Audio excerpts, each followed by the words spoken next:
Melodic bass lines. We're not talking about riffs, we're not talking about ostinatos. We're talking about the kind of stuff that Paul McCartney and James Jamerson are known for. Independent bass lines that outline the chords in some way in a melodic fashion that feels somewhat improvised. So some prerequisites for this video, you gotta know how to recognize chords in your song or the song that you're working on.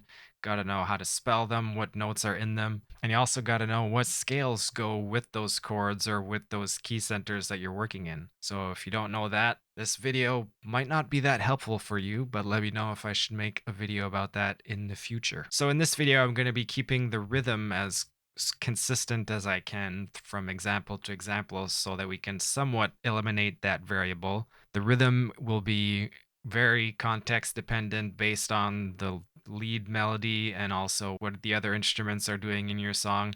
So that's why I'm not going to be talking too much about how to choose the rhythm in this video. So step 1, roots only.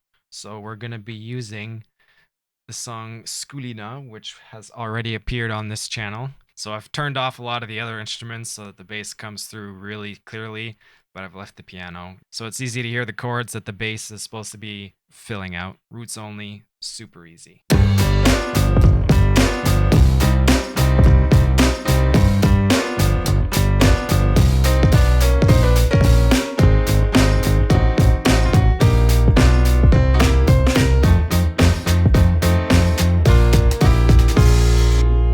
Just realized that this is technically not roots only because I used inversions in places, but it's mostly roots only, and you get the point. You probably know how to do that already, so there's no point in explaining anything. So then basic chord tones is step 2. Basic chord tones just means if you're using only triads, the 1, 3, 5 of the chord. If you're in 7th chord world, then it's 1, 3, 5, 7. Everything else is not allowed for this exercise, so trying to still make it melodic within those constraints. So here is basic chord tones.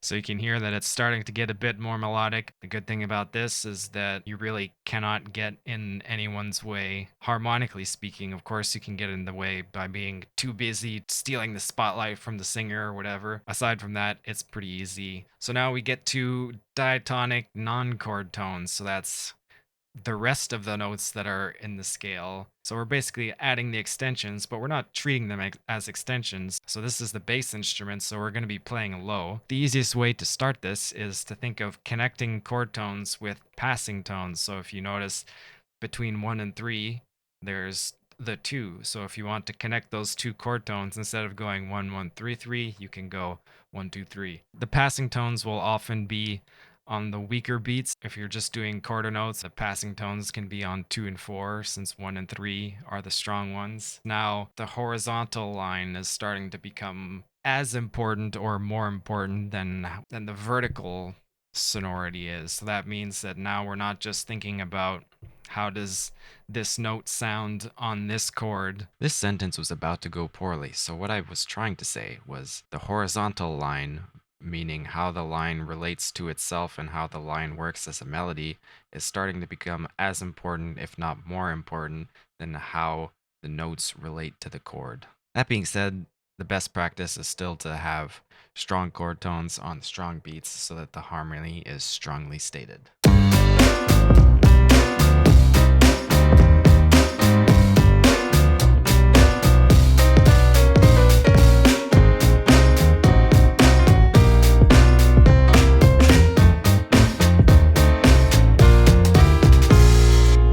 So now you can see that still on pretty much all of the strong beats, we have basic chord tones, but in certain places, we're adding little passing tones that don't belong to that chord. So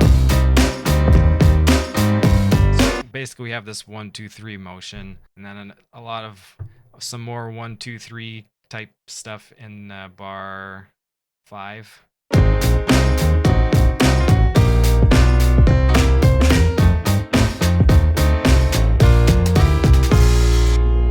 can land a non-chord tone on a beat if it resolves relatively quickly, which is called an appoggiatura, which we will look at in more detail in a later example. But you don't really want to stick around for a long time on a non-chord tone on a strong beat, because it's going to make everything on top of that sound probably bad, but if not bad, in a totally different context than what is intended by the chord symbol. So, for example, if we decided to go in this C minor bar, if we make a bunch of D notes, then it's not going to sound like a C minor anymore.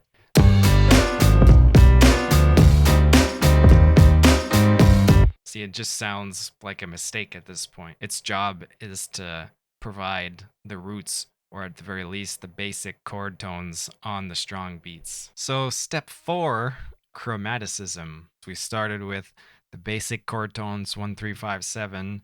The next step was to add non-chord tones, so 2, 4, 6. So now all of the notes of the scale. And now we're adding chromatic notes, which are notes that are not part of the scale. You have to be a bit more careful with how you use them. You're going to want to keep these on the weak beats most of the time, and usually they will lead into another strong chord tone.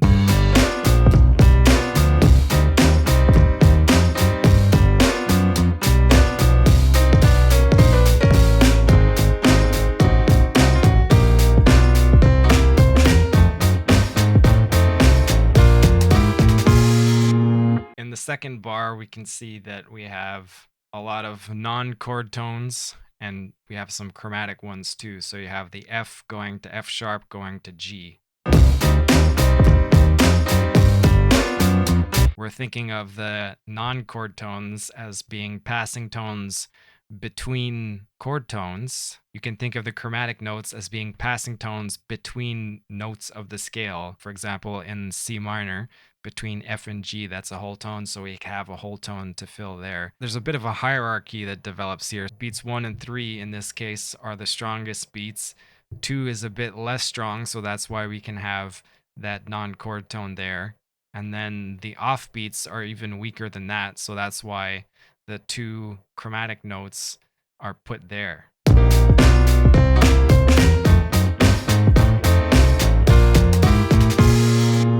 So that thing that I brought up before, called the appoggiatura, is when you have a non-chord tone on a strong beat that then resolves immediately to a chord tone.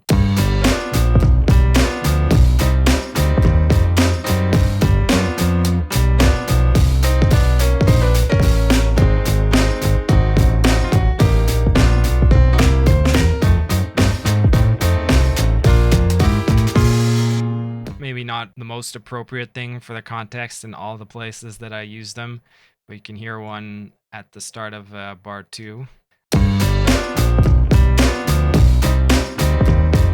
So in this case, we're using a note that belongs to the chord before and then resolving to the root of the chord of that bar. So the B to the C there. So then on bar 5, we have a few appoggiaturas in a row.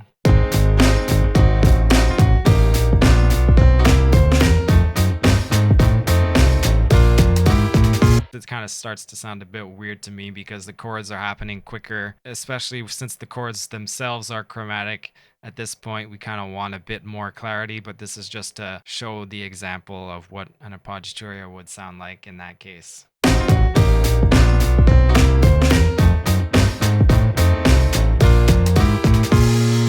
Step 5, sit back and enjoy what you just wrote. A final tip that will probably help you a lot writing your bass lines is if you're coming up with your bass line first, it's probably best to have a relatively simple bass line, both rhythmically and harmonically. So really stick to basic chord tones as much as possible. Once the production is more fleshed out, start making it more melodic if there is room for that. On a lot of the Beatles songs that have really melodic bass lines, they would either completely omit the bass in the recording process until the very end, and then Paul McCartney would... This sentence is also about to go poorly, so what I was trying to say was they would leave the bass until the very end in some cases, and then Paul would construct his bass line to to fit in the holes where it's appropriate for the bass to be more melodic and busy. This way, he would avoid getting in the way of the singers or someone else who's taking more of a spotlight. If it's good enough for the Beatles, it's good enough for us, man.